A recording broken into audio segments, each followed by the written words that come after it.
The story behind Doctrine and Covenants, 81 through 83, isn't just about history, it's about real people, real sacrifice, and real service.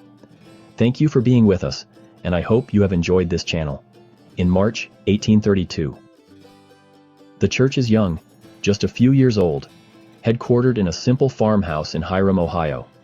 Joseph Smith is recovering after being tarred and feathered. Yet despite pain and darkness, revelation keeps coming. That month, Jesse Goss is called as a counselor in the first presidency. Jesse hasn't been a member for long. He's educated, thoughtful, and once was a shaker. But things change.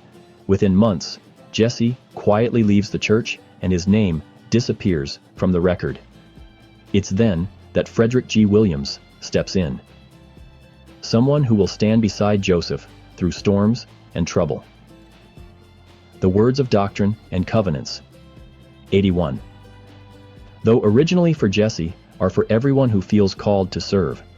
The Lord says, succor the weak, lift up the hands which hang down, and strengthen the feeble knees.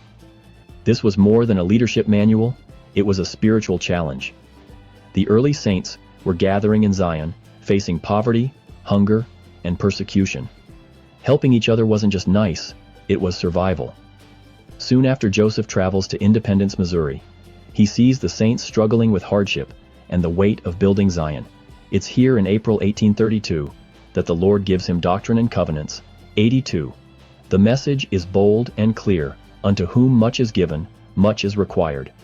Some leaders aren't keeping their commitments, and the Lord reminds them, I, the Lord, am bound when ye do what I say, but when ye do not what I say, ye have no promise. It's a warning, but also a promise. Blessings come with responsibility. Not long after, another revelation Doctrine and Covenants, 83, addresses a deep need. In those days, widows like Phoebe Peck and Anna Rogers had almost no legal rights. Their futures were uncertain. But the Lord says, women have claim on their husbands for their maintenance until their husbands are taken. Widows and orphans shall be provided for, as also the poor. In a world that often overlooks the vulnerable, the Lord puts them at the center of his kingdom. These sections aren't just instructions, they reveal God's heart. Leadership means service. Resources are for lifting others. The vulnerable are never forgotten. I'm reminded every blessing I receive, light, truth, time, means, comes with a gentle reminder from the Lord.